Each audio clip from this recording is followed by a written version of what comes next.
আমাক ধৈৰ্য কাকৈ কৈছে মোৰ মনে ধৰি যিটো তেজই লোভ কাম জানিবা উদ্ধৱ বন্ধু ধৈৰ্য তাৰ নাম যিটো ভাৱনাই আমাক অপেক্ষা কৰিবলৈ ৰবলৈ শক্তি দিয়ে সেই ভাৱনাৰ নামে হ'ল ধৈৰ্য আৰু ধৈৰ্য নামৰ ভাৱনাৰ বাবেই লোভ আৰু কামনাক পৰিহাৰ কৰি অতিক্ৰম কৰি এজন ব্যক্তিয়ে অপেক্ষা কৰিব পাৰে আৰু সেই অপেক্ষা কৰিবৰ শক্তিটোৰ নামেই ধৈৰ্য আপোনাসবক আমি চিনাকি কৰি দিছোঁ আমাৰ সন্মুখত আমাৰ স্বাধীনতা সংগ্ৰামী মুক্তিযুঁজাৰু নাৰায়ণপুৰ জৰাবাৰী স্বৰ্গীয় ঘনকান্ত বৰাদেৱৰ কনিষ্ঠ পুত্ৰ প্ৰসন্ন বৰা এসময়ত শ্ৰীমন্ত শংকৰদেৱ সংঘৰ সেৱা বাহিনীৰ সেৱক আছিলেগৈ আৰু এনেদৰে আমি আশা কৰিম আপোনালোকৰ সমাজতো যিসকল উঠি অহা কণ কণ মইনা মইনী আছে তেওঁলোককো কেৱল নামঘোষাতেই নহয় কীৰ্তন পাঠত ভাগৱত পাঠতো আপোনালোকে তেওঁলোকক অভ্যাস কৰোৱাব কাৰণ আজিৰ শিশুটোৱে কাইলৈ আপোনালোকৰ পৰিপক্ক হৈ আপোনালোকৰ সমাজখনক নেতৃত্ব দিবলৈ সক্ষম হ'ব আমাৰ দৃঢ় বিশ্বাস যিসকল শিশুৱে নাম গাবলৈ শিকিছে বৰগীত খাবলৈ শিকিছে যিসকল শিশুৱে কান্ধত খোলটো লৈছে তেওঁলোকে নিশ্চয় মাদক দ্ৰব্যৰ পৰা আঁতৰি থাকিব সংগ্ৰাম কমকৈ কৰিব আৰু দেশৰ ভৱিষ্যত প্ৰজন্মৰ এজন হ'ব আৰু এদিন সুনাগৰিক হ'বগৈ আৰু সেয়েহে আমি আশা কৰিম আপোনালোকৰ ঘৰতেই আপোনালোকৰ শিশুসকলক নামত পাঠত গীতত ৰাগত প্ৰাণায়ামত লগতে অলপ যোগাসনো শিকাওক যোগাসন যদি নিশিকায় এনেকৈ বহি থাকিব নোৱাৰিব আজি চাওক মোৰ বাওঁ ভৰিখন অক্ষম বাওঁ ভৰিখন দুঠাইত ভঙা গোৰোহাটো ভঙা আঁঠুটো ভগা কিন্তু প্ৰয়োজন হ'লে এদিন এৰাতি বহিবলগীয়া হয় আমি কিন্তু না নকৰোঁ যদি যোগাসন নকৰিলোহেঁতেন তে ভঙা ভৰিৰে কিন্তু আপোনালোকৰ সন্মুখত বহিব নোৱাৰিলোহেঁতেন দেই গতিকে যোগাসন বৰ ভাল বস্তু প্ৰাণায়াম ভাল বস্তু আৰু প্ৰাণায়াম অবিহনে কিন্তু আপোনালোকৰ শৰীৰ মৃতদেহ আপোনালোকৰ শৰীৰত যিবোৰ বিষ আছেগৈ মূৰৰ বিষ কঁকালৰ বিষ গাঁঠিৰ বিষ এইবোৰ কাৰ্বন ডাই অক্সাইড আৰু আপোনালোকে প্ৰাণায়াম কৰি যদি এই অপান বায়ু ওলাই দিবলৈকে সক্ষম হয় মোৰ দৃঢ় বিশ্বাস আপোনালোকৰ বহু পৰিমাণে বিষবোৰ কমি থাকিব কাৰণ বৰ্তমান বায়ুমণ্ডল প্ৰদূষিত হৈ গৈছে অক্সিজেনৰ নামত বহু বিষ বাষ্প আমি লৈ আছোঁ আৰু কাৰ্বন ডাই অক্সাইড পূৰাকৈ আমি ওলাই দিব পৰা নাই সেইকাৰণে কৈছোঁ এই বিপন্ন সময়ত অলপমান আপোনালোকে প্ৰাণায়াম শিকি লওক আৰু দেখিব আপোনালোকৰ মই কোৱা নাই আপোনালোকে 100 বছৰ জীয়াই থাকিব বুলি কিন্তু যিকেইটা দিন থাকে অকণমান নিৰোগী হৈ থাকিব আৰু প্ৰাণায়ামত থাকিলে আৰু এই আধ্যাত্মিক ভাৱনাত থাকিলে এটা ভাল কাম হয় আগতে স্বাস্থ্য কাক কৈছিল বাৰু নিৰোগী দেহকে স্বাস্থ্য বোলে বাৰু দেহটোহে নিৰোগী দেখাত ধুনীয়া ল'ৰাটো ধুনীয়া গাভৰু ছোৱালীজনী যদি পাগলামি কৰে কি ক'মগৈ দেখাই কোনে দেখোন ভালেই পগলা নেকিও তাৰমানে তেওঁ মানসিক ভাৰসাম্য নাই সেই ডেকা ল'ৰাটোৰ সেই গাভৰু ছোৱালীটোৰ স্বাস্থ্যটো ভাল হ'লেই নহ'ব দেখাত নুদুকা হ'লেই নহ'ব তেওঁৰ মানসিক ভাৰসাম্য আছে নাই স্বাস্থ্যটোৰ গতিকে আজিকালি নতুন কথা এটা আহিল মানসিক স্বাস্থ্য মেণ্টেল হেল্থ আৰু মানসিক স্বাস্থ্যৰ বিকৃতি ঘটিলেই ছুইচাইড কৰিব পাৰে হাঁহি হাঁহি কাৰোবাক হত্যাও কৰি দিব পাৰে শাহু আৰু ননদৰ মানসিক স্বাস্থ্য বেয়া হ'লেই গৰ্ভৱতী বোৱাৰীকো হত্যা কৰি পেলাব পাৰে পেট্ৰল ঢালি এইবোৰ মানসিক ভাৰসাম্য হেৰুৱাৰ ফল গতিকে স্বাস্থ্যৰ সংজ্ঞা সলনি হ'ল গতিকে স্বাস্থ্য ভালে ৰাখিব লাগিলে কেৱল শাৰীৰিক অনুশীলনী নহয় অলপ মানসিক পৰিশ্ৰম কৰিব লাগিব কেৱল মোবাইলতে লিখা পঢ়া নকৰি হাতেৰে অলপ লিখা অভ্যাসটো ৰাখিব, নহ'লে অসমীয়া সংখ্যাকেইটা আপুনি লিখিব নোৱাৰা হ'ব। ইংলিছৰ 8টো নে অসমীয়া 4টো গমেই নাপাব। শূন্যটো বাৰু সকলো ভাষাতে একে। চিকিৎসক বা ডক্তৰ তাকেই কয় যাৰ আখৰ ফাৰ্মাচীৰ মানুহৰ বাদে কোনো বুজি নাপায়। পাইছে বুজি? গতিকে আমাৰ শংকৰদেৱ গুৰুজনাৰ কিন্তু আখৰ সকলো ভকতে বুজি পাইছিল, কিন্তু এতিয়া ডক্তৰৰ আখৰ যেনেকৈ ফাৰ্মাচিষ্টৰ বাদে বেলেগে বুজি নাপায়, যি আখৰেৰে লিখিছিল সাঁচিপতীয়া পুথিত, আজি অসমীয়া জাতিয়ে সেই সাঁচিপাতৰ পুথি পঢ়িব নোৱাৰা হ'ল। এই কিতাপী আখৰকেইটাতকৈ অকণমান বেলেগ। এই আখৰকেইটা 1830 চনত 92 সন্ধিৰ পাছত অৰুণোদয় কাকত জন্মৰ সময়ত আত্মাৰাম শৰ্মা নামৰ ব্যক্তিজনে ধৰ্মপুস্তক নাম দি বাইবেল অনুবাদ কৰোঁতে ব্ৰিটিছৰ মিছনাৰীৰ ছপাশালত বঙালী আখৰকেইটাৰ আশ্ৰয় ল'লে। বঙালী ভাষাত পেট কাটাৰো আৰু অব্যত নাছিল, সেইকেইটা সোমোৱাই দি এইকেইটা বঙলুৱা ঠাচৰ আখৰ। আমাৰ অসমীয়া আখৰৰ নাম আছে লিপিৰ গড়গঞা, কাইটেলি আৰু বামুণীয়া। শংকৰদেৱৰ বংশতে যি আখৰ লিখিছিল, যি লিপি ব্যৱহাৰ কৰিছিল, তাৰ নাম কাইথেলি লিপি, কায়স্থসকলে ব্যৱহাৰ কৰা লিপি। আহোম স্বৰ্গদেউসকলে গড়গাঁৱত ৰাজধানী পাতি আধুনিক অসমীয়াৰ কাষৰ ছপা যিবিলাক আখৰ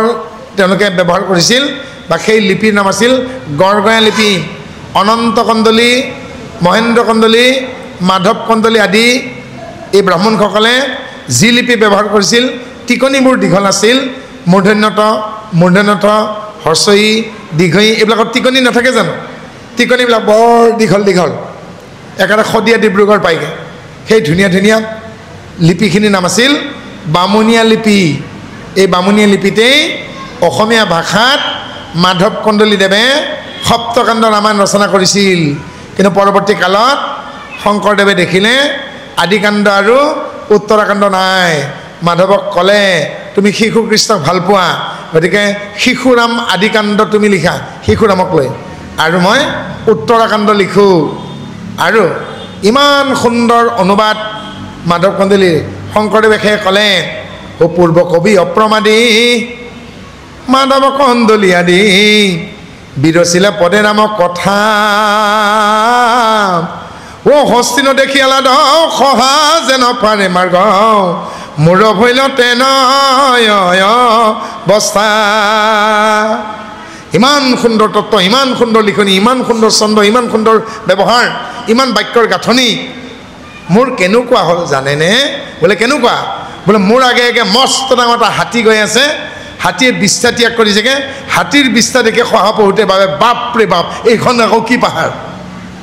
তাৰমানে এটা শহাপহুৰ কাৰণে হাতীৰ বিষ্ঠাখিনিও এখন যেন পাহাৰ। গতিকে মাধৱ কন্দলীৰ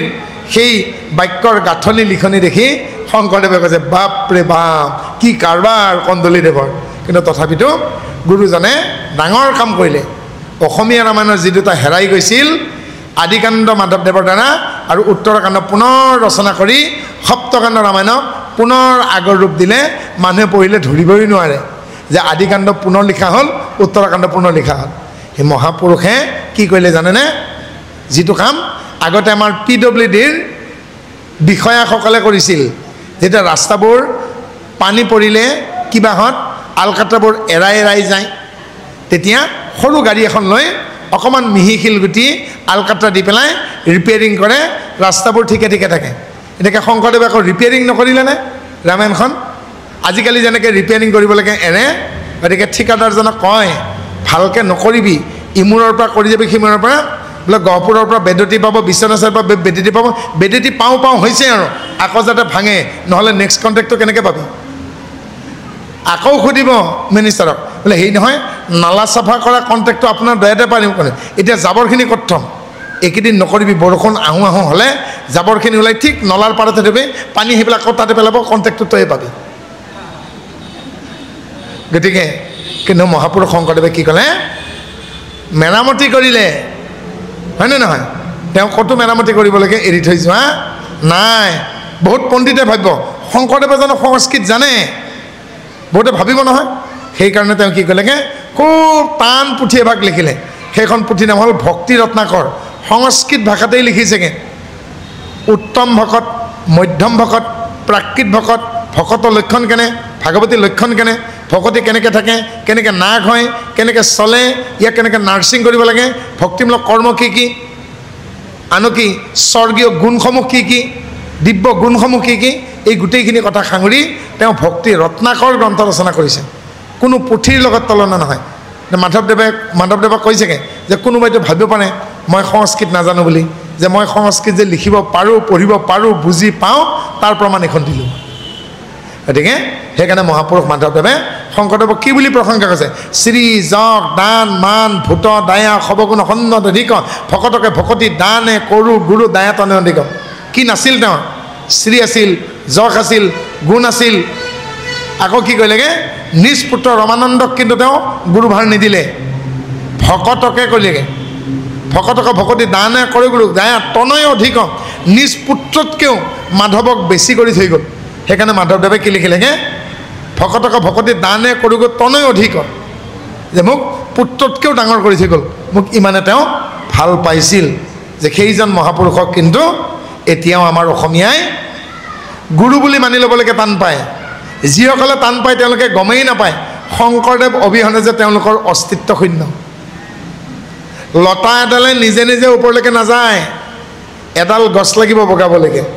আমি যদি লতা হওঁ অসমৰ মানুহখিনি বগাবলগীয়া গা গছডাল যেনেকৈ পাণে তামোল নাৰিকলত বগায় সেনেকৈ বগাবলগীয়া গা গছডাল কিন্তু মহাপুৰুষ শংকৰদেৱ আৰু সেই শংকৰদেৱ নামৰ এই বৃহৎ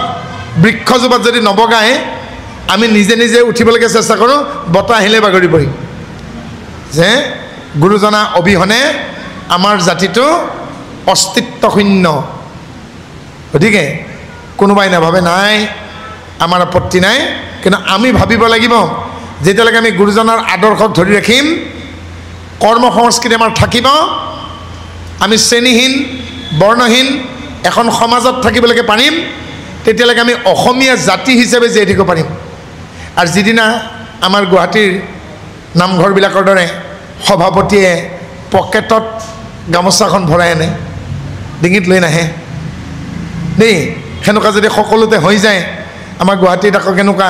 বিয়াবিলাকত দিনত আমাৰ পুৰুষবিলাক ভকত হৈ আহে গধূলি হৈ আহে আকৌ ইংলেণ্ড আমেৰিকাৰ পৰা আহে তাৰমানে আইসকলে কিন্তু দিনতো ভকতনি হৈ আহে গধূলি মেখেলা চাদৰতে আহেগৈ জাতীয় পোছাকতে আহে আইসকলক ধন্যবাদ কিন্তু আমাৰ পুৰুষসকল বেছিভাগেই কি কয় মই দৰাৰ লগত নাযাওঁ নহয় আৰু দৰাৰ লগত নোযোৱা নাই ঠিক আছে আশীৰ্বাদ দিবলৈকেতো তুমি ধুতিখন পিন্ধি আহা কিন্তু পিন্ধি আহিবনে কেনেকৈ যিয়েকে কওঁ অ' পাপা এতিয়াতো নাম নাই দৰাইটো এতিয়া মুভ কৰিব কইনাৰ ঘৰত ভাষাবিলাক এনেকুৱা আহে দৰাইটো এতিয়া কইনাৰ ঘৰত মুভ কৰিব এতিয়া তুমি লং পেণ্ট চাৰ্ট পিন্ধি গ'লেই হয় আইগৰাকীয়ে দেখুৱা এতিয়ানো জুটপুট লাগিব এনেও বৰষুণ দি আছে সেই ঠেঙাডালকে মেৰিয়াই নলৈকে এনেকৈ যেতিয়া ঘৰখনত জীয়েক আৰু পৰিবাৰ বেক গিয়াৰ হৈ যাব আৰু বেক গিয়াৰ লাগিলে কি হয় গম পাইছেনে বেক গিয়াৰডালৰ নামে অজুহাত পাইছে বুজি গতিকে ৰাতিপুৱা যদি মই ভকত হৈ গ'ব পাৰিছোঁ গধূলিকৈ ভকত হৈ যাব নোৱাৰে গতিকে আমি যদি সঁচাকৈ ভকতে হৈছোঁ ভেকশ্যন নধৰিলেই ভাল ভেকশ্যন ধৰা ভকতক ঈশ্বৰে কৃপা নকৰে এই বুলি কৃষ্ণই অৰ্জুনক ভক্তি যুগত ধুনীয়াকৈ কৈছে যিজনে বক্ৰভাৱ নেৰে আৰু ছদ্মবেশ নেৰে তেওঁক মই কৃপা নকৰোঁ কাট মৰা হান মৰা কথাবোৰ যিয়ে নেৰে বেলেগক যেনেকৈ খোচা পিন্ধা কথা কৈ ভাল পায় আৰু যি দৃশ্য বৰাণীক মোক কলা পৰি গৈছে কাইলৈৰ পৰা নাহিব দে তাৰমানে ইচ্ছাকৃতভাৱে বৰাণীক এজাউৰি দিছে হয়নে তে কি হ'বগৈ বৰাণীয়ে যদি সঁচাকৈ মনত আঘাত পাইছে বৰাণী যদি একো অপৰাধ কৰা নাই আৰু যিজনীয়ে সেই অপকৰ্মটো কৰিছিল তেওঁ কলপচা দি যে পচি যাব এইকাৰণে কৈছে যেতিয়ালৈকে আমি কপট নেৰিম বক্ৰভাৱ নেৰিম কৃষ্ণ অৰ্জুনক কয় মই কৃপা নকৰিম গতিকে কপট আৰু বক্ৰভাৱ এৰক 20টা উপায় বুলি কৈছে আপোনালোকে ভক্তি যুগ চাব হয় অমানিত আদি কৰি কুৰিটা প্ৰকাৰ ভক্তি খাটি বাৰ জানা উপায় খাৰে খাৰ গীতত চাওক ভক্তি যুগত বহু উপায় আছে কিন্তু সেই উপায়সমূহ নলওঁ কি ল'বগৈ বেলেগৰ কাণ ফুচফুচনি আৰু যিদিনা বেলেগৰ কুমন্ত্ৰণা কাণত ল'ব সেইদিনাখনে আপুনি মন্থৰাই দিয়া কুমন্ত্ৰণা কৈকেয়ী লোৱাৰ দৰে ল'ব। কৈকেয়ী লোৱাৰ লগে লগে কি হ'ল, যেতিয়াই মাত্ৰ 2 মিনিট সময় মন্থৰাই দুটা মাত্ৰ বাক্য কৈছে, বেছি কোৱা নাই, মাত্ৰ দুটা কৈছে। এই অংগাৰক দুগ্ধ খমে খতে কপ্ৰক্ষাল সেই তথাপিতো নেনে আৰু স্বভাৱ বৰ্ণকাল। হেৰা কৈকেয়ী, এঙাৰ এটুকুৰা যদি তুমি 100 বাৰো গাখীৰেৰে গা ধোৱা ই কিন্তু তাৰ কলীয়া বৰণটো নেৰে। আৰু তোমাৰ খুৰাৰ নাম যুদ্ধৰাজিত, তোমাৰ ভাইটিৰ নাম সত্ৰাজিত, তোমাৰ দেউতাই তোমাৰ খুৰা সত্ৰাজিতক ৰাজ্য নিদি তোমাৰ ভাইটি যুদ্ধৰাজিতক কিয় দিলে? দশৰথে ৰামক নিদি তোমাৰ পুত্ৰ ভৰতক ৰাজ্য দিব নেকি? সেইটো শুনবা পৰ ভাই নাম যে সত্ৰাজিত, ও তাহাংক ৰাজ্য নিদি দিলা যুদ্ধৰাজিতক। তাকো যদি তুমি বুজি পোৱা নাই, এটা খালী কলৰ ডিঙিত বান্ধি তুমি নৈত জাপ দিয়া বোলে কি হ'ব মন্থৰাই? কলৰটোত পানী ভৰিব আৰু পানীখিনিয়ে তোমাক তললৈকে টানি নিব আৰু তোমাক জীয়াই জীয়াই মাছবোৰে আৰু শিশুৱে খাই পেলাব। এই কুমন্ত্ৰণা শুনি কৈকেয়ীৰ কি হ'ল? স্বামী কা স্বৰ্গবাস, ৰাম কা বনবাস, খুদ কা সৰ্বনাশ। স্বামী বনবাসত গ'ল নেকি? ৰাম বনবাসত গ'ল, স্বামীৰ মৃত্যু হ'ল আৰু নিজৰ সৰ্বনাশ হ'ল। শাল খান্দি ঘৰিয়াল মাতি আনিলে, হাতৰ কোঠাত ভৰিত পৰিল, কিন্তু তাই বুজিয়ে নাপালে অগতিৰ অগতি ত্ৰিজগতপতি। আন্ধাৰত মাতে ফৰমতি, কামত আহিব জানো? নাহে। মোতে চিত্ত দিয়া যিটো তেজিয়া হৈ মায়া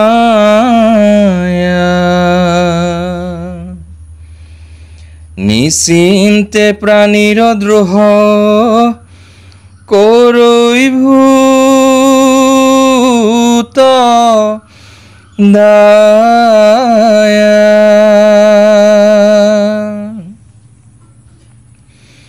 হে ৰাম হৰি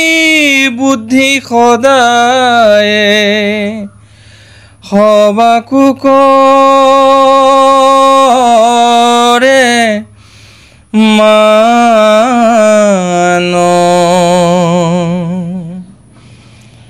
জানিবা উদ্ধৱ তাকে বুলি মহা দান। এ ৰাম মোতে চিত্ত দিয়া তেজি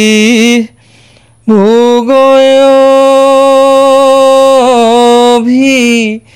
লাখ জানা তাৰে নাম মহা তপয় বিনাশ।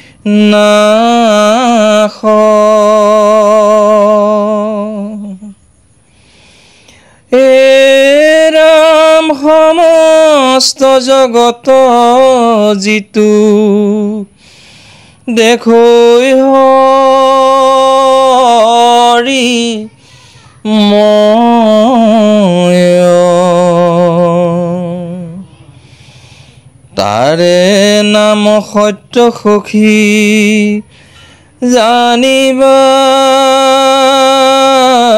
নিশ্চয়।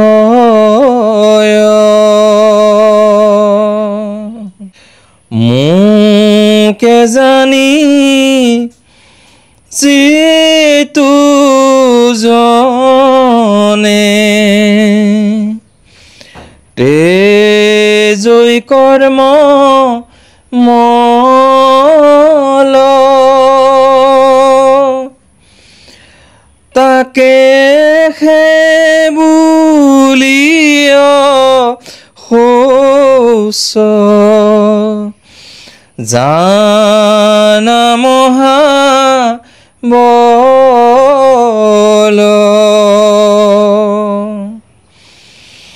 ঈশ্বৰ জ্ঞান যিটো দেই উপদেশ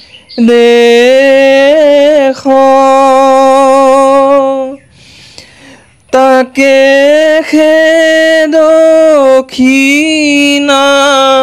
বুলি নাহিকে সন্দেহ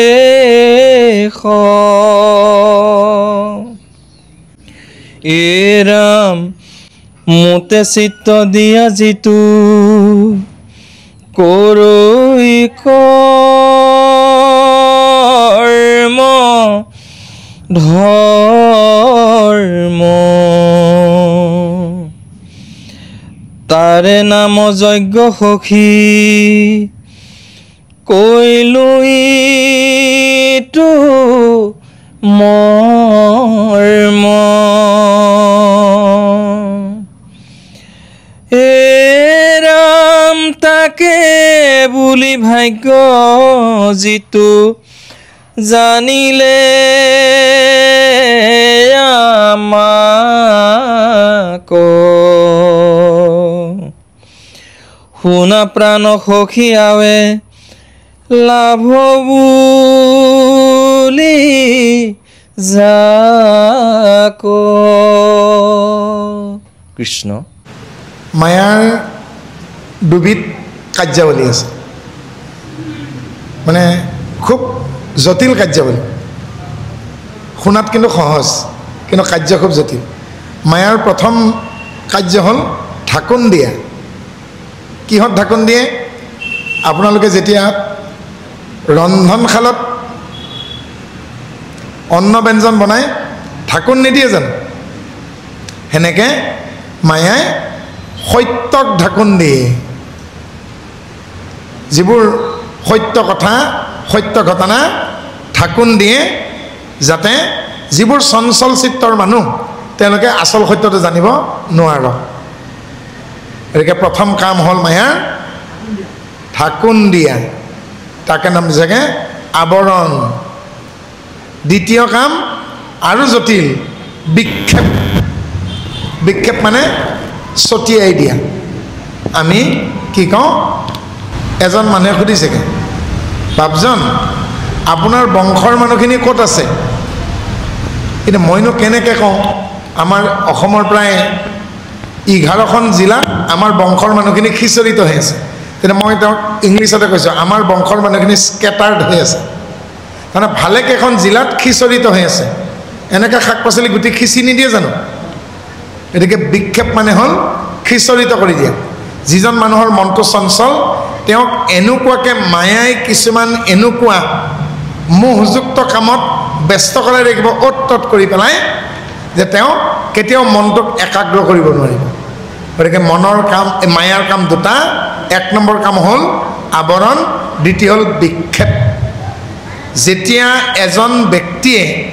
চিত্তৰ বৃত্তিক নিয়ন্ত্ৰণ কৰিবলৈকে সক্ষম হ'ব প্ৰমাণ বিকল্প বিপৰ্যয় নিদ্ৰা স্মৃতি এই চিত্তৰ পাঁচটা বৃত্তিক নিয়ন্ত্ৰণ কৰিব পাৰিলে কি হ'ব মোট চিত্ত দিয়ে যিটো তেজীয়া কয় মায়া নিচিন্তে প্ৰাণীৰ দ্ৰোহ কৰৈ ভূত দায়া আৰু চিত্তৰ বৃত্তিক নিয়ন্ত্ৰণ কৰিব পাৰিলে সেই ব্যক্তিজনৰ মনৰ মণিকোঠৰ পৰা হিংসাৰ ভাৱনা নোহোৱা হ'ব তেওঁ তেতিয়া কি বুলি ভাৱনা আহিব অহিংসা প্ৰতিষ্ঠান তৎস নিধৌ বৈৰি ত্যাগা যেতিয়া সকলোৰে প্ৰতি শত্ৰুতা ত্যাগ কৰিব পাৰিব তেতিয়া এজন ব্যক্তিয়ে অহিংসালৈকে আহিব নন ভায়লেন্স অহিংসা পাবলৈকে তেতিয়া আহিব পাৰিব যেতিয়া তেওঁ হিংসা বা বৈৰী ভাৱ ত্যাগ কৰিব পাৰিব আৰু বৈৰী ভাৱ ত্যাগ কৰিব তেতিয়াহে পাৰিব যেতিয়া চিত্তৰ বৃত্তিবিলাক নিয়ন্ত্ৰণ কৰিব পাৰিব আৰু কি হ'ব ভূতনায়া সকলো ভূতকে তেওঁ কি কৰিব পাৰিব সকলোৰে প্ৰতি তেওঁ প্ৰেম উপজিব ঈশস্বৰূপে হৰি সবে ঘটে বৈঠ জৈচন গগন ব্যাপী তেনেকৈ তেওঁ সকলোতে আছে তেওঁ নোহোৱা কোনো নাই হৰি বুদ্ধি সদায় সবাকো কৰে মান জানিবা উদ্ধৱ সখী তাকে বুলি মহানান আৰু সকলোকে কি কৰিব তেওঁ সমানে যাক যি কৰিবলগীয়া সন্মান কৰিব গতিকতে এই আপাহতে কথা এটা কৈ দিওঁ আপোনালোকৰ গৃহত যদি এতিয়াও বয়োবৃদ্ধ পিতৃ মাতৃ আছে আপোনালোকে সকলো বাদ দি তেওঁলোকক যথাযোগ্য সন্মানখিনি দিব বুঢ়া বয়সত অকণমান সৰু ল'ৰা ছোৱালীৰ নিচিনা স্বভাৱ হৈ যায় সেইখিনি আওকাণ কৰিব জীয়াই থাকোঁতে যদি পিতৃ মাতৃক যথাযোগ্য সন্মান নিদিয়ে মৰাৰ পিছত সাধাৰণ খাহি মাৰি ভোজ দিলে আত্মাই পৰমাত্মাত লীন নাযায় কেতিয়াও নাযায় দেই সেইকাৰণে ধুনীয়াকৈ কৈ থৈ গৈছে যে পিতৃং জান্তি প্ৰেতাহা ব্যাসে কৈছে শোকক বাচ্চা শুনি লোৱা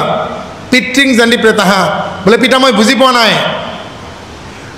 পিতৃ মাতৃৰ মৃত্যুৰ পাছত যদি পুত্ৰ কন্যাই সেই পিতৃ মাতৃক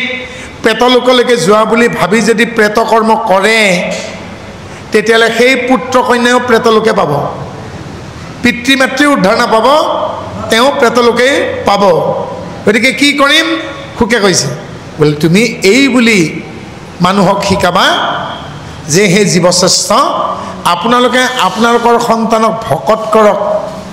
আপোনালোকে আপোনালোকৰ সন্তানক সংস্কাৰ দিয়ক সংস্কাৰী হৈ ভকতিক যেতিয়া অৱলম্বন কৰি ল'ব শৰণীয়া ভজনীয়া হ'ব নিজে তৰি পিতৃ মাতৃকো তৰাব আপোনালোকে নিজকে ভকত হৈ যদি আপোনালোকৰ ল'ৰা ছোৱালীক গুৰু পৰিচয় নকৰাই শৰণ নিদিয়ে তেওঁলোকে ভকত দেখিলে ভকত আহিলে কৃষ্ণ বুলি ক'ব জানো খুন্দা খালে উজতি খালে কি বুলি ক'ব অ' মাই গড অ' মাই গড অ' মাই গড কৰি থাকিব জিঅ'টি গড মানেতো ইংলিছত বাৰু ভগৱান হয় ঠিকে আছে কিন্তু জিঅ'টি গড হ'লে কি হ'ব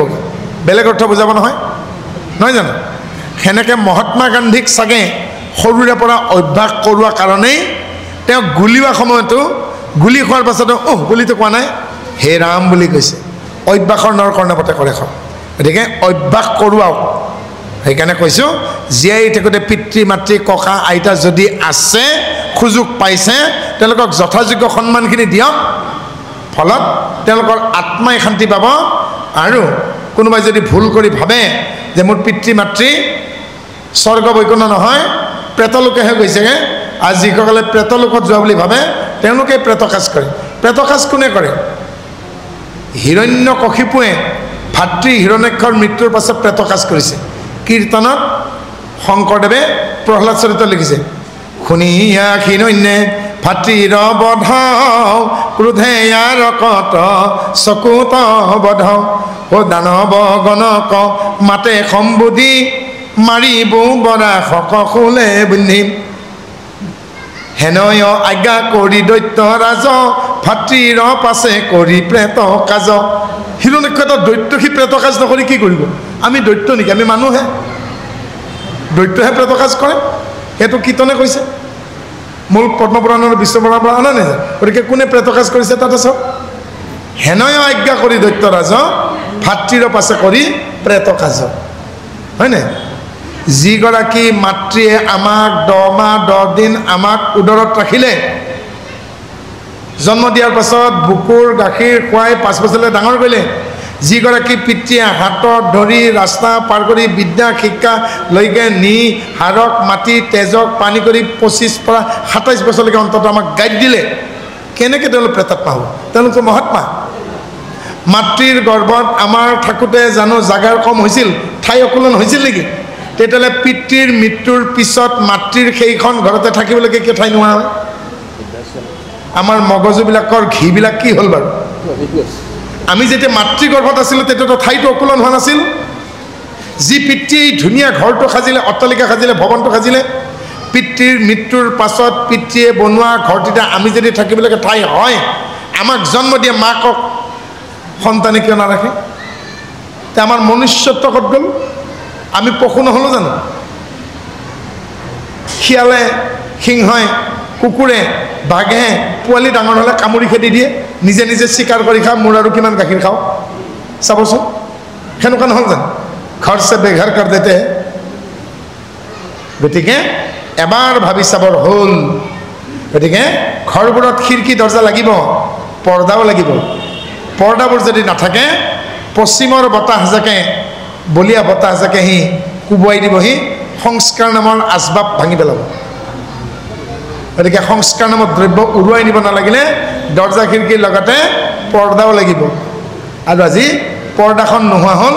আবুৰৰ ঠাইত অনাবুৰ হ'ল অনাবৃত হৈ গ'ল অনাবৃত হৈ গ'লে বস্তুৰ মূল্য নোহোৱা হয় এই মোৰ লগত এটা মিছা কথা কোৱা মেচিন আছে আৰু এই মিছা কথা কোৱা মেচিনটোৰ দাম 1 লাখ টকা 1 লাখ টকীয়া মিছা কথা কোৱা মেচিনটোৰ যদি কভাৰেই নাথাকে কি লাভ পৰিলেই ভাঙিব এনেকৈ বাইক চলাওঁতে ভাইটিকো মোকো কি লাগিব হেলমেট লাগিব হেল মানে নৰক মেট মানে বন্ধু নৰকত যাব নালাগিলে হেলমেট পিন্ধিব লাগিব আকৌ আমাৰ ডেকা ল'ৰাবিলাকে বজাৰৰ মোনা ওলোমা দি গাড়ীৰ হেণ্ডেলত আৰু মই সিহঁতক কওঁ ভাইহঁত বেয়া নাপাবি ভগৱানে এটা পিছেই দিছে মাথাটো এইটো ছিঙি গ'লে বাটাবি এচিৰ চেণ্ডেলৰ ফিটা নহয় কিনি আনি লগাই ল'ম হাতখন ছিঙি গ'ল লগাই ল'ব মূৰটো ছিঙি গ'লে ক'ৰ পৰা লগাই ল'ব দিব নেকি ভগৱান দেখো দৰ্শন থকা যা এটা জীৱ জন্তু পাবি যি পাবি তাকে আনিবিগৈ এতিয়া আমি সেইখিনিও বুজি নাপাওঁ নহয় নতুনকৈ জন্ম হোৱা কেঁচুৱাটো ডিঙি দেখাওঁ গাৰে হাতেৰে আকুলি নোপোৱা হাতীৰ মূৰটো কেনেকৈ এডজাষ্ট হৈ গ'ল অংকত মই কেঁচা এতিয়া মই অংকটো কৰিবই পৰা নাই দেই গতিকে এটাই মূৰ দিয়ে সেই মূৰটোক অলপ সাৱধানে ৰখা উচিত গতিকে তাকে আমাক কৈছে ইয়াত যে সেইজনে দয়া কৰে সকলোৰে প্ৰতি মৰম চেনেহ দিয়ে কোনে যিয়ে মায়াক নিয়ন্ত্ৰণ কৰিবলৈকে শক্তি পাইছে মায়াক কেনেকৈ নিয়ন্ত্ৰণ কৰিব তেওঁ দেখিছে অক্টোপাছ দেখিছে নহয় আপোনালোকে টিভিত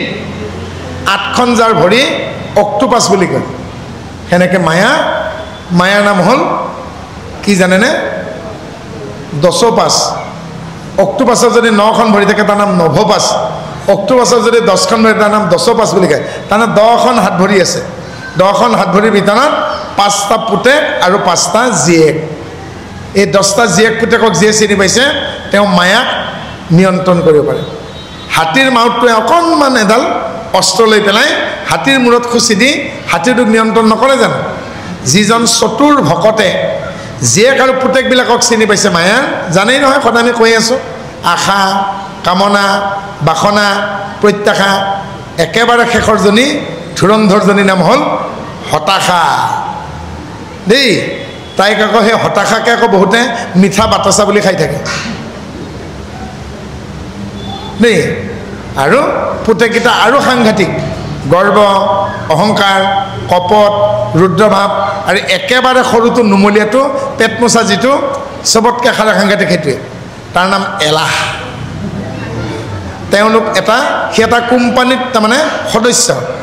তেওঁ কাম কৰা কোম্পানীটোৰ নাম হ'ল পিপু শিশু এই এলাহ নামৰ সৰু পুতেকটো আৰু হতাশা নামৰ সৰু জীয়েকজনী ইহঁতে এটা কোম্পানীত কাম কৰে সেই কোম্পানীৰ নাম হ'ল পিপু শিশু পিঠিখন পুৰিছে সেইফাল দেখোঁ গম পাই নহয় মই এজন ল'ৰাক সুধিলোঁ তেতিয়া কি নাম নগেন বৈশ্য দেউতাৰে ক'ত কাম কৰে DRDAত মই সুধিলোঁ DRDA মানে কি সি মূৰটো খোজেগৈ ডিম্ৰ দেৰি আছে বোলে তাৰ মানে কি দেউতাই কেতিয়াও টাইমত দৰমহা নাপায় গতিকে সেই পিপু শিশু কোম্পানী যেতিয়া যাব এলাহ আৰু হতাশাই যেতিয়া মানুহক পাব এলাহ আৰু হতাশাই পোৱা মানুহে জীৱনত কেতিয়াও উন্নতি কৰিব নোৱাৰে শুই থকা শিয়ালে হাঁহ ধৰিব নোৱাৰে নহয় জানো সেইকাৰণে কওঁ ল'ৰা ছোৱালীবিলাকক বেৰত দৌৰি থকা ঘোঁৰাৰ ফটো লগাই থ'লেই নহ'ব ঘোঁৰাতকৈ আগত তেওঁ দৌৰিব পাৰিব লাগিব খাব ল'বৰ যাৰ মন কিবা কৰোঁতেও হাকুচে বন বুলি কয় নহয় fill in the blank with appropriate preposition লগাই ল'ব নহয় জানো গতিকে দুখন পাহাৰৰ মাজত সূৰ্য এটা ওলাই আছে সেনেকুৱা চিনাৰী লগাই থ'লে নহ'ব ছাত্ৰ ছাত্ৰী যিসকল তেওঁলোকে ৰাতিপুৱা সূৰ্যটো ওলোৱাৰ আগত মাটিত ভৰি দিব লাগিব ক'ত উঠিব লাগিব বুলি কয়হে ৰাতিপুৱা উঠে নেকি উঠিলে ছাল বা চিলিং পাব দেখোন ৰাতিহে বিচনাত উঠে আচলতে আমাৰ মানুহবিলাকে কি কয় অ' বা আপুনি দেখোন আজি নাম নাপালে ৰাতিপুৱা উঠোঁতে দেৰি হ'ল নেকি ভুল কথা আৰু ৰাতিহে বিচনাত উঠে খাই বই ৰাতিপুৱা নামিহে আহে এইবিলাক কয় অ' আই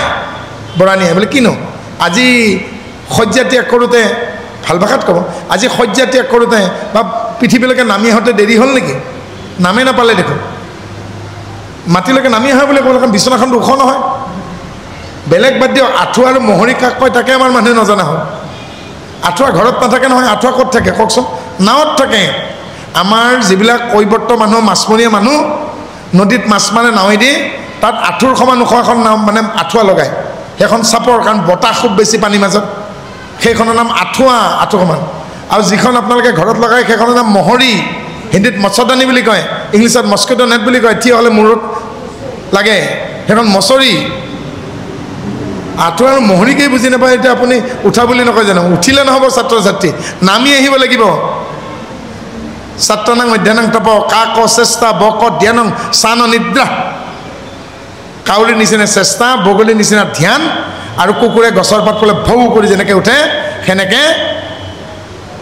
অল্প নিদ্ৰা হ'ব লাগিব অল্পাহাৰী হ'ব লাগিব তেতিয়াহে ভাল ছাত্ৰ হ'ব পাৰিব কিন্তু গণ্ডগোলটো কৰে ক'ত গোটেই ৰাতি পঢ়ে ৰাতিপুৱা 10টালৈকে নাখাৰ নাপায় মাটিত নামি নাহে পঢ়াত ৰিজাল্ট ভাল হ'ব আজি ষ্টেণ্ড কৰিছে কিন্তু জীৱনত ষ্টেণ্ড কৰিব নোৱাৰিব পৰীক্ষাবোৰ পাছ কৰিব পাৰিব নম্বৰ গোটাব পাৰিব আধা বয়স হোৱাৰ পিছত মূৰৰ কামোৰণিত তত নাপাব বেমাৰ নিজেই চপাই লৈছে গতিকে ৰাতিপুৱা যদি ব্ৰহ্ম মুহূৰ্তত শয্যা ত্যাগ কৰিব নোৱাৰে বেমাৰীৰ বাদে তেওঁ ভকতি কি কৰিব শৰীৰম আদ্যম চলো ধৰ্ম সাধনম শৰীৰে উল্টাকে এদিন বিদ্ৰোহ ঘোষণা কৰিব ষ্ট্ৰক প্ৰেছাৰ চুগাৰ হৈ কম বয়সতে আৰু কেতিয়াবা যদি বেছিকৈ মনত আঘাত পায় যদি মায়াদেৱীৰ একেবাৰে শেষৰ ছোৱালীজনী পায় হতাশা আৰু পোৱাৰ লগে লগে এনেকৈ চুই পেলাই ছাইড হৈ গুচি যাব ইংলিছত তাকে ছুইচাইড বুলি কয় খাবও নাপাব পৃথিৱীখনত সন্মুখতে ঘি মৌ চব থাকিব সন্মুখত থকা ঘি মৌ খাব নোৱাৰি চুই পেলাই যে পৃথিৱীৰ পৰা ছাইড হৈ যায় তাকে ইংলিছত ছুইচাইড বুলি কয় অসমীয়া ভাষা তাকে আত্মহত্যা বুলি কয় তাৰ সমান বোলে মহাপাপ নাই গতিকে কোনে খাব পাৰিব সাৰ্ভাইভেল ফৰ দ্য ফিটেষ্ট অসমীয়াত কি বুলি কয় যোগ্য ভোগ্য বসুন্ধৰা গতিকে যোগ্য ভোগ্য বসুন্ধৰাই কেতিয়াও কি নকৰেগৈ ছুইচাইড নকৰে কাৰণ যোগ্য ভোগ্য বসুন্ধৰাৰ কোৱালিটি এটা আছে কি কোৱালিটি বসুধৈৱ কুটুম্বকম যিজনৰ গোটেই বিশ্ব ব্ৰহ্মাণ্ডই মিত্ৰ হৈ গ'ল তাৰ শত্ৰু ক'ত সেইকাৰণে ঈশ্বৰৰ আন নাম অজাত শত্ৰু মই কাৰো শত্ৰু নহয় মই সকলোৰে মিত্ৰ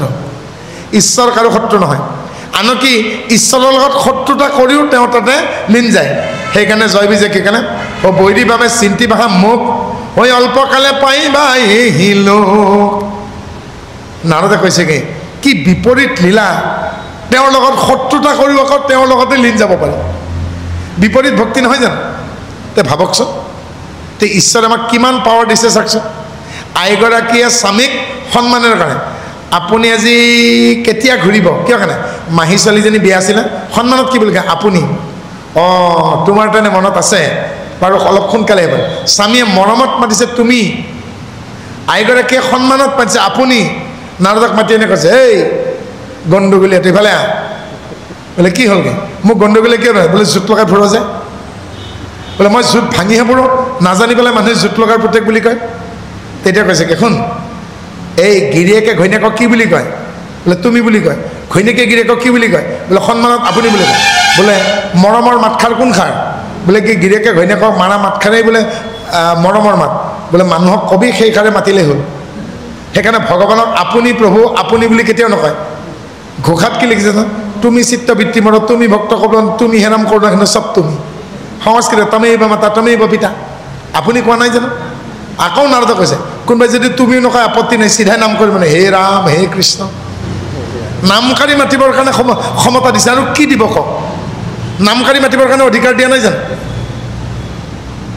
আমাৰ আকৌ গাঁৱত সম্বোধন দিলে আগতে নামকাৰী লয় তাৰপিছতে সন্মান দিলে অ' দীনেশ খুৰা তেতিয়া কি কয় মোক দেখোন নামটো আগতে মাতিলে পিছতে খুৰা কৈছে অ' খুৰা দেউ বুলি কওক না জানইতো সেইটো দীনেশ হয় বুলি অ' দীনেশ খুৰা অ' ৰমা বৰদেউতা তো বৰদেউতাক আকৌ নামকাৰীহে মাতিছে দেখোন মাকে কৈছে ৰমা বৰদেউতাক মাতি আনজা সিও যাই দিকে কৈছে অ' ৰমা বৰদেউতা তই মোক সন্মান কৰিছে না অপমান কৰিছে কিয় কাৰণে নামটো আগত কলি যে সেইকাৰণে কৃষ্ণই কি কৈছে খুৰা পেহা জেঠা মহা এইবিলাক একো নলগাবি চিধাই মাতিবি মোক ইমানখিনি লৈকে আৰু কি দিব কওক হয়নে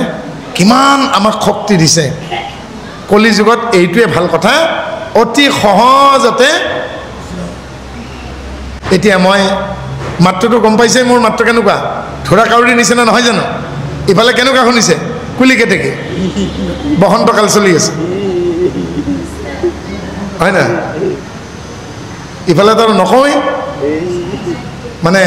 কুলিতকেও আকৌ ধুনীয়া বোলে মাতটো কেতেকী কেতেকী নকৰে জানো এতিয়া তেওঁ নকয় আমিহে জানো ৰূপে কি কৰে গুণেহে সংসাৰ কৰে নহয় জানো গতিকে সেইজনক এবাৰ কি কৈছে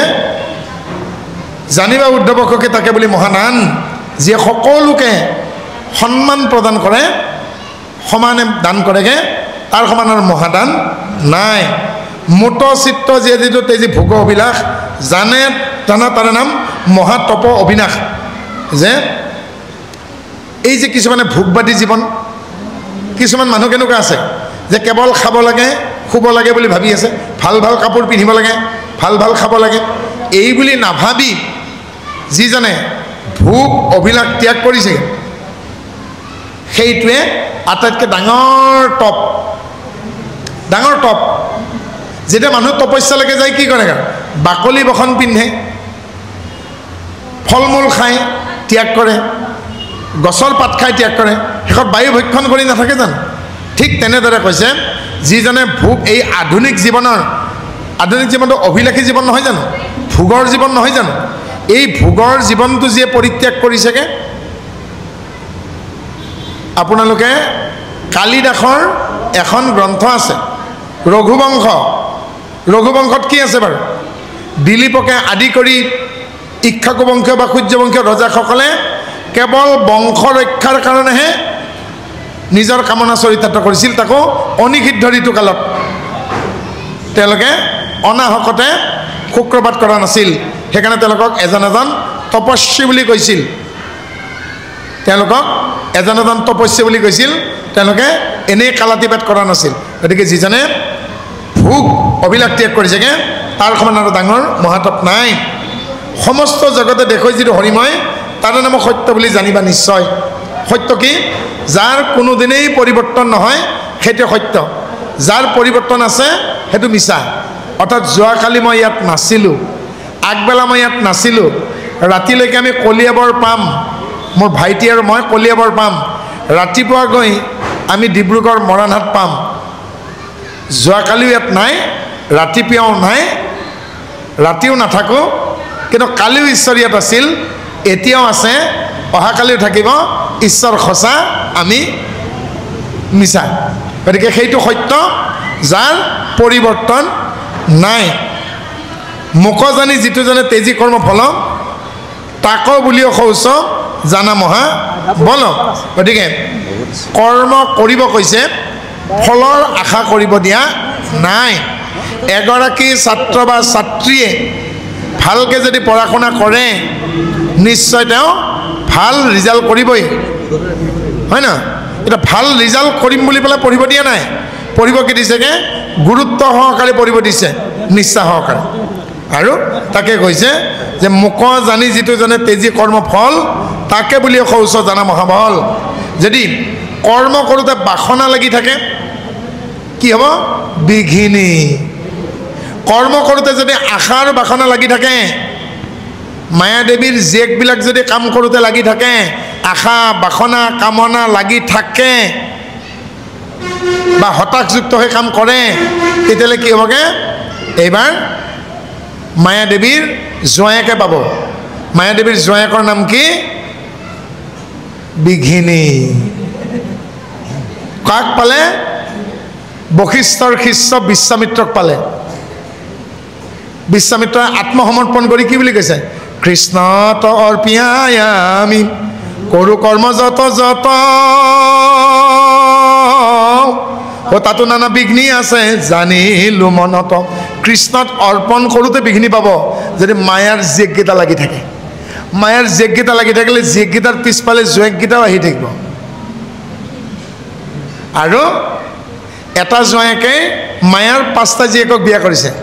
আৰু এটাই মাত্ৰ জোঁৱাই, সেইটোৰ নামে হ'ল বিঘিনী। গতিকে মায়াৰ জোঁৱাইটোও কম নহয়। গতিকে কোনে বিঘ্নিৰ মুণ্ডত হৰি যাব পাৰে? দিয়া ভৰি থয়া হৰি গুণ গায়া নাচে, সেইজনে বিঘিনীৰ মূৰত ভৰি দিব পাৰে যিজন সত্যত আছে, সত্যৰ অপালাপ নকৰে, আৰু যিজন টোটেল চাৰেণ্ডাৰ, সম্পূৰ্ণ আত্মসমৰ্পণ কৰিছে, আৰু যি যজ্ঞ বুজি পায়। এতিয়া যজ্ঞনো কাক কয় সেইটো চাওক। ইয়াৰ পিছত পাম ঈশ্বৰৰ জ্ঞানক যিটো দেই উপদেশ, তাকে বুলি কয় দক্ষিণা নাহিকে সন্দেহ।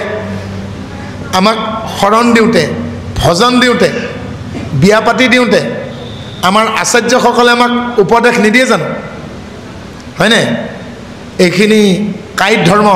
এইখিনি শৰীৰৰ ধৰ্ম, এইখিনি বাক্যৰ ধৰ্ম, আমাক এনেকৈ শৰণত বুজাই দিয়া নাই জানো? এতিয়া বিয়া পাতি দিওঁতে আমাক যিজনে বিয়া পাতি দিছিল, বা আমি যেতিয়া বিয়া পাতি দিওঁ দৰাক উপদেশ নিদিওঁ জানো? কইনাক উপদেশ নিদিওঁ জানো? এনেকৈ কৰিবা, তেনেকৈ কৰিবা, নকৰোঁ জানো? সেইখিনি হ'ল দক্ষিণা। এইবাৰ যজ্ঞ কৈছে। যজ্ঞ মানে আমাৰ মানুহে কি ভাবে? কেইডালমান শুকান খৰি গোটাই লৈ বৈদিক মন্ত্ৰৰে ঘি ঢালি প্ৰজ্বলিত কৰাকে যজ্ঞ বুলি ভাবে। কিন্তু কেৱল সেই নহয়, পৃথিৱীৰ প্ৰত্যেকটো কামেই একো একোটা যজ্ঞ।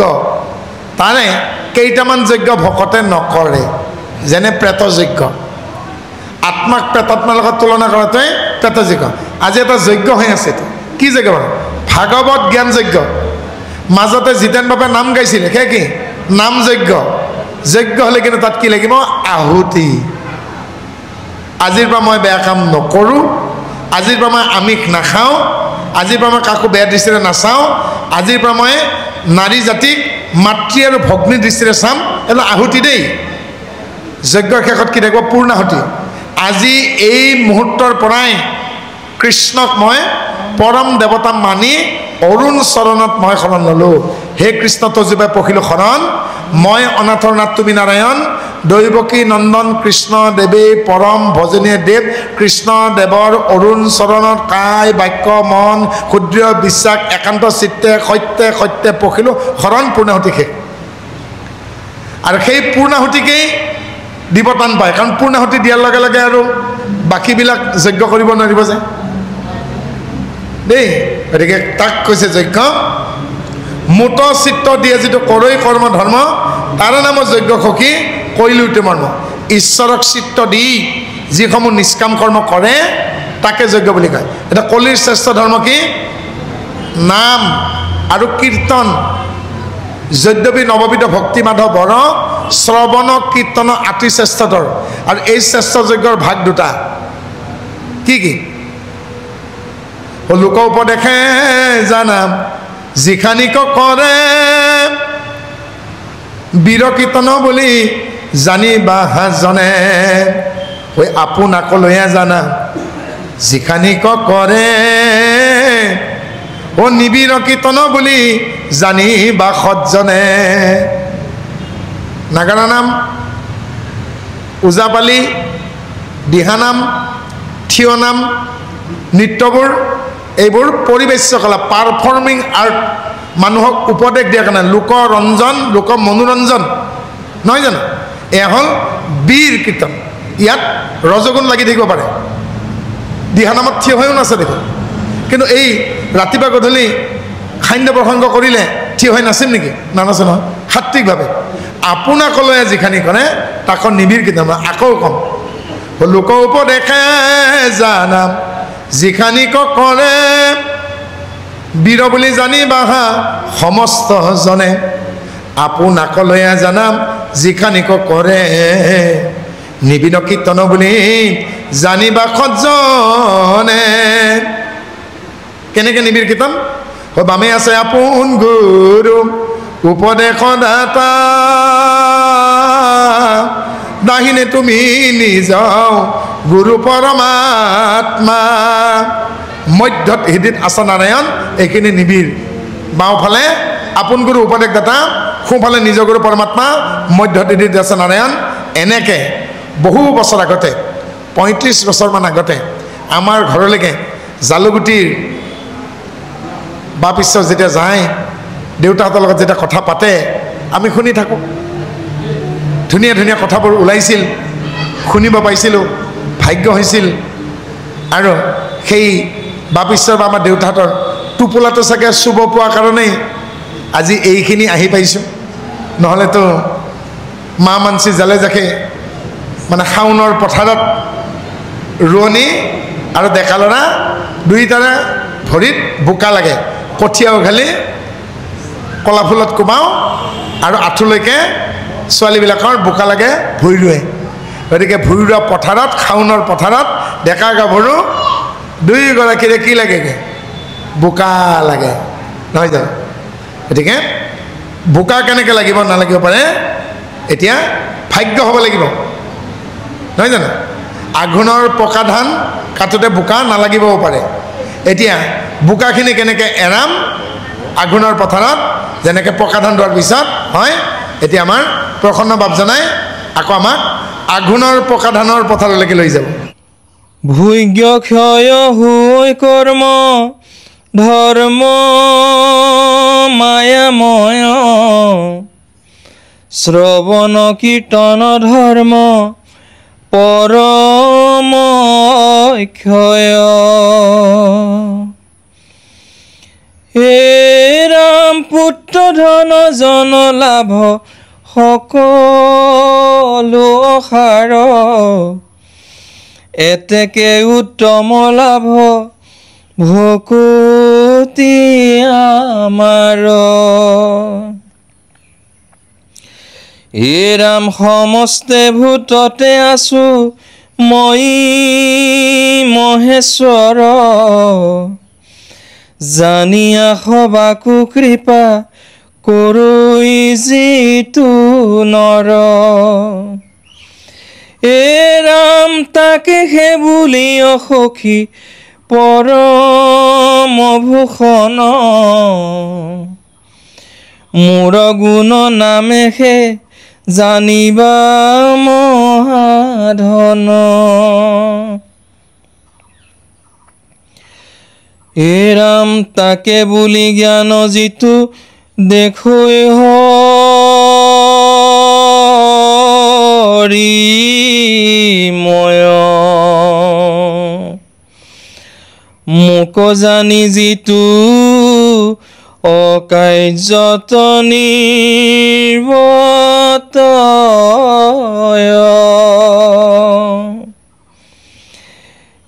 হে ৰাম তাৰে নাম লজ্জা সখী কৈলো নিস্তবাক, শুনায়াৱে উদ্ধৱ পণ্ডিত বুলি যাক।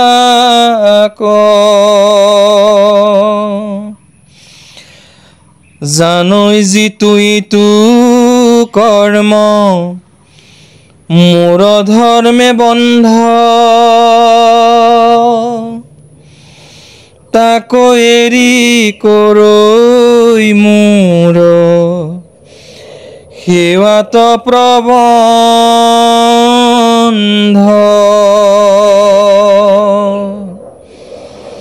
হে ৰাম নপঢ়িলে শাস্ত্ৰ একো নপাৰে খণ্ডিত, তথাপি জানিবা সখী সেহিহে পণ্ডিত।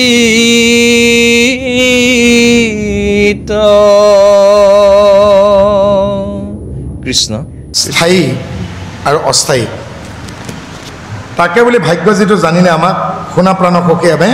লাভ বুলি যাক কাষত থাকোঁতেও চিনি নাপায়। গতিকে ভাগ্য বুলি কৈছে যিয়ে জানিলে যে সৎসংগ হ'ল ঈশ্বৰ প্ৰাপ্তিৰ জখলা, সৎসংগই হ'ল ঈশ্বৰ প্ৰাপ্তিৰ জখলা বুলি যিয়ে জানিলে সেয়া ভাগ্য। এদিনাখন আমাৰ নিজৰ গৃহত নামঘৰৰ বাবে খুঁটা খান্দি থাকোঁতে শামুকৰ সমান পাথৰ এটা পোৱা হ'ল। আৰু তেতিয়া মাতৃ শয্যা খাই কঁকাল ভাঙি হস্পিটেলত, পিতৃ ষ্ট্ৰ'ক হৈ শয্যা খাই হস্পিটেলত, মাজু দাদা শয্যা খাই হস্পিটেলত, 3খন হস্পিটেলত 3জন বেমাৰী, পইচা পাতিৰ অভাৱ ঘটিছে। আৰু অদ্ভুত ধৰণৰ পাথৰ এটা পোৱা গ'ল। আচলতে ঈশ্বৰে প্ৰমাণ চাইছে। কাষতে থকা বজাৰখনলৈকে গৈ আমাৰ ভকত এজনে শাক পাচলিৰ হ'লচেল কৰে। মই তেওঁক ক'লোঁ, কাকতি বাপ এইটো কিমানমান পাম? শামুকটোৰ সমান ডাঙৰ ডাঙৰ ঢলা শামুক। সেয়া কৈছেগৈ 10,000 মান দিব পাৰি। এইবাৰ দেউতাৰ বন্ধু সোণাৰী এজন তালুকদাৰ লিখে অসম গহনালয়, তেওঁক সুধিলোঁ 1 লাখ মান পাৰি, দাম বাঢ়ি গৈ আছে। আৰু এজন শ্বেয়াৰ মাৰ্কেটত কাম কৰা মানুহক সুধিলোঁ, তেওঁ তেতিয়া কৈছে এইটো মোক দিয়া, তুমি কাকো নক'বা, মই 10 এটা দিম। বোলো 10 এটা মানে বোলে 10 লাখ দিম। মই ভাবি গৈছোঁ তাৰমানে এইটোতো বৰ ডেঞ্জাৰাছ বস্তু, এইটো কি বস্তু হ'ব পাৰে বাৰু? যাকে সুধিছোঁ দামটো বাঢ়ি গৈ আছে দেই। আৰু গৈ পেলাই আমাৰ গুৱাহাটীৰ ফেঞ্চি বজাৰত ডাঙৰ সোণাৰীৰ দোকান আছে, মানে চৰকাৰৰ স্বীকৃতিপ্ৰাপ্ত, তানিছ নে কিবা বুলি কয়। তাত গৈ পেলাই তেওঁলোকে বহুত জোখমাখ কৰি পেলাই কৈছেগৈ যে আপোনাক 40 লাখ দিয়া হ'ব, দিবনে? মই তেতিয়া কৈছোঁ যে 50 যদি দিয়ে মই দিম। আৰু মালিকে মোক মৰমতে আৰু 3 এটা বঢ়াই তেওঁ কৈছে এইখিনি দিলোঁ, কিন্তু ৰিচিপত নিদিওঁ, কাৰণ ৰিচিপত দিলে টেক্স বহুত হ'ব, তুমি আৰু ভৰিব, ময়ো কিবা কিবি ভৰিব পাৰিম, কিন্তু এইটো মানে আচকা ভাওতে হৈ যাম। গতিকে 53 লাখ পোৱা হ'ল এটা মাত্ৰ পাথৰ। তে চাওকচোন, তে মোক কৈছেগৈ প্ৰথমতে দেখোন এজন মানুহক কওঁতে তেওঁ 10,000 দিম বুলি ক'লে, মই চব গোটেইখিনি ক'লোগৈ। তেতিয়া কৈছে জুহুৰিহে গম পায় ৰূপ নে সোণ নে তাম নে হীৰা। তাৰমানে যিজনে এই মূল্যৱান ধাতুবিলাকৰ মূল্যাংকন কৰিব পাৰে তেওঁক জুহুৰি বুলি কয়, হয় নাই? চাওকচোন, যে ঈশ্বৰে দিওঁ চাই নিওঁ চাই, সেইখিনি পইচাৰে মাতৃৰ চিকিৎসা হ'ল, পিতৃ আহি সুস্থ হৈ ঘৰত পালে, দাদা সুস্থ হ'লগৈ। আপুনি ভাবকচোন যে যিখিনি সময়ত ধাৰ ধুপাৰেৰে চলি আছিলোঁ, সাধাৰণ এটা পাথৰে আমাক বচাই নিদিলেনে?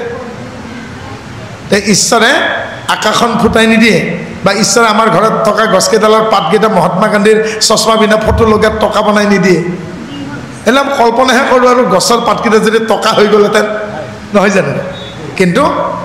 ঈশ্বৰে 4খন হাতেৰে যদি দিয়ে, আপুনি 2খন হাতেৰে কিমান ল'ব? এয়া মই জীৱনত প্ৰথম প্ৰমাণ পালোঁ। দ্বিতীয় প্ৰমাণ, এজন মানুহে মোক কৈছে মই কাঁহ পিতলৰ বেপাৰ কৰোঁ, কাৰোবাৰ ঘৰত পুৰণা কাঁহ পিতলৰ বাচন বৰ্তন আছে নেকি? বোলে বলক আমাৰ গাঁৱে গাঁৱে যাওঁ, কাৰোবাৰ তাৰমানে ধান জোখা বস্তুটো পুৰণা কাঁহৰ, কাৰোবাৰ বানবাতি আছে, এইবোৰ নিয়ে তাৰমানে তেওঁ, সেইবোৰ সজাই থয়। কিন্তু তেওঁ যে এজন জুহুৰি মই নাজানো। আৰু তিনিআলিৰ চকত এজন খুব ধনী ল'ৰা আছিল, মাক দেউতাক ঢুকোৱাৰ পিছত আজি এলাহৰ কাৰণে ভিক্ষা কৰে। এটা বাতিত তেওঁ ভিক্ষা কৰে, কেইটামান কইনছ আছে আৰু এটা মাৰ্বল গুটি থৈ দিয়ে সদায় নীলা ৰঙৰ, আৰু তেওঁ জোকাৰি থাকে। এটা চকু বেয়া হৈছে, অলপ মোক সহায় কৰি যাব, ঈশ্বৰে আপোনাক কিবা কৰিব, কোনোবাই 2-এটা টকা দি যায়। আৰু সেই জুহুৰিজনে টকা 10টা দিবলৈকে গৈ পেলাই দেখিলে বাতিটোত এঠাইত অকণমান দাগ হৈছে, আৰু সেইখিনি তাৰমানে কলা দাগটো নহৈছে, কিন্তু বাতিটো কলা পৰি গৈছে, বহুত পুৰণা। আৰু বাতিত তেওঁক সেই ল'ৰাটোক কৈছেগৈ, তোমাক মই 10,000 টকা দিম। আৰু কাষৰ দোকানৰ পৰা মোক কৈছেগৈ ব্ৰেড এটা আনা, এই মিঠাই কেইটামান আনা, পানী বটল এটা আনা। তাক কৈছে ইয়াৰ পৰা তুমি য'ত হৈ উঠি যোৱা, মানে এনেকৈ পেণ্ডুৱাকৈ চাইছে। আকৌ 500 টকীয়া নোট 2খন দিছে, তাৰমানে 11,000 টকা দি পেলাই মোক কথা কৈছে, মোক এখন গাড়ী ঠিক কৰি দিয়কচোন এয়াৰপৰ্টলৈকে। মোবাইলতে কিবা টিপি কৰি তেওঁ গুচি গ'ল, ৰাজস্থানৰ মানুহ। আৰু মোক তাৰ পৰা মই আপুনি ইমান ফটাফট কিয় গুচি গ'ল? বোলে বাতিটো সোণৰ আছে। মই কাষত থাকি চিনি নাপালোঁ। আৰু সেই এলেহুৱাটোৱে যি এলাহৰ কাৰণে যে ভিক্ষাৰী হ'ব লগা হ'ল, সি সেই বাপেকৰ দিনৰ বাতিটো কলা পৰিছে, সি চিনি নাপায়, সোণৰ বাতিত ভিক্ষা কৰি আছে। এই লগত থকা বাতিটোক চিনি নাপালে।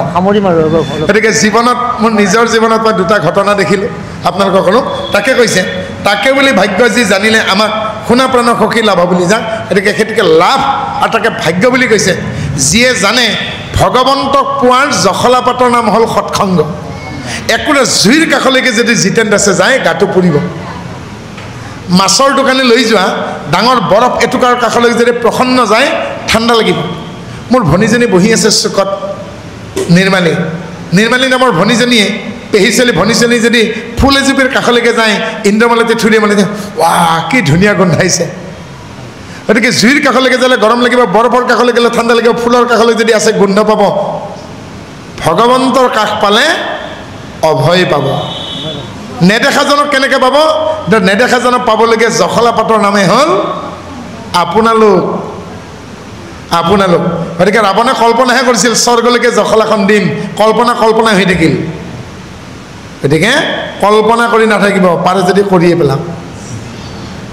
সেইকাৰণে কৈছোঁ হবৰ খাম্ৰ জাম্ৰ ৰিটায়াৰমেণ্টৰ পিছত ভজন ল'ম ছোৱালীজনীক বিয়া দিয়াৰ পিছত ভজন ল'ম নেহি চলেগা কয়াধুক দৈত্যৰ তাত বিয়া দিছে কয়াধুক নাগিনীয়ে আৰু নাগৰাজে দৈত্যৰ তাত বিয়া দিলে দৈত্য জন্ম হ'ল নেকি প্ৰহ্লাদৰ জন্ম পালে মানে প্ৰহাৰ আহ্লাদ মানে আনন্দ পিতৃ দৈত্য মাতৃ দেৱকন্যা কিন্তু সন্তানটো দৈত্য হোৱা নাই তেলত ভাজিছে হাতীৰে গছকে পেলাই দিছে বিষ খুৱাইছে জুইত নিক্ষেপ কৰিছে আত্মা অমৰ যিদিনাখন এজন ব্যক্তিয়ে বুজিব জুইৰে পুৰিব নোৱাৰি অস্ত্ৰৰে কাটিব নোৱাৰে বতাহে উৰুৱাই নিনিয়ে পানীত ক্লেদক নানে অছেদ্য অদাহ্য অশিষ্য অক্লেদ্য চিৰসনাতন শাশ্বত আত্মা আমি এটা আত্মাহে কেনেকৈ বুজাম LP স্কুলৰ দ্বিতীয় শ্ৰেণীত পঢ়া প্ৰাথমিক পৰ্যায়ত দ্বিতীয় শ্ৰেণীত পঢ়া ল'ৰা এটাক আপুনি আত্মা বুজাব নোৱাৰে পাৰিব এইটো টৰ্চ বুলি ভাবকচোন মইতো মাইক্ৰফোন নহয় টৰ্চ ৱালৰ কাষত গৈ মই টৰ্চটো মাৰি দিলোঁ টৰ্চটো মাৰি দিলে ৱালত কি পৰিব পোহৰ ল'ৰাটোক কওক দা এখন লৈ আন এতিয়া পোহৰটো কাটিব দিয়কচোন টৰ্চৰ পোহৰটো কাটিব পাৰিব নেকি কটা নাযায় নহয় জানো এইবাৰ কেণ্ডেল এডাল জ্বলাই দিয়ক কেণ্ডেল এডাল জ্বলাই দি পোহৰটো পৰিব দিয়ক টৰ্চৰ পোহৰটো পৰা যাব নেকি নেযায় এবাৰ বিয়াত যে লগাই দিয়ে ডাঙৰ ডাঙৰ ফেন মানুহবোৰ উৰি যাব খোজে খিঙি মাছৰ নিচিনা ছোৱালীবিলাক যে উৰি যাব খোজেগৈ কাপোৰ এনেকৈ ৰ'ব নোৱাৰোগৈ সেনেকুৱা এখন ফেন লগাই দিয়কচোন টৰ্চৰ পোহৰটো উৰি যায় নেকি নাযায় এবাৰ জগ এটাতকৈ পানী নি টৰ্চৰ পোহৰটো ঢালিব দিয়কচোন আত্মা তেনেকুৱাই টৰ্চৰ পোহৰটো যেনেকৈ ডাইৰেক্ট কাটিব নোৱাৰি জুইৰে পুৰিব নোৱাৰি বতাহ দিলে সি লৰচৰ নকৰেগৈ খপি থাকিব নেকি এনেকৈ বাৰু নখপে নহয় টৰ্চৰ পোহৰটো পানী দিলে ক্লেদক না আত্মা তেনে অছেদ্য অদাহ্য অশিষ্য অক্লেদ্য চিৰসনাতন শাশ্বত আত্মাক আৰু মৃত্যুৰ কাৰণে দায়ী নহয় আত্মাক কোনো হত্যা কৰিব নোৱাৰে আত্মা চিৰ শাশ্বত নৈনং চিন্তনি শাস্ত্ৰণী নৈনং দহকি পাপকাহ ন চৈনং ক্লেদান্তপহু ন সুচেতি মাৰুতাহ যে জানিব সি নিজতে পাব তাকে লাভ তাকে ভাগ্য বুলি কৈছে সেইকাৰণে কাছটোৱে খেলটো কি বুলি কৈছে চকু থাকোঁতে নহবা কণা খাব খোজে যদি তিয়াই আনা দিলে পানীত পেলাই কাছ গ'ল শিয়ালৰ হাতৰ পৰা ওলাই টাটা বাই বাই নহয় জানো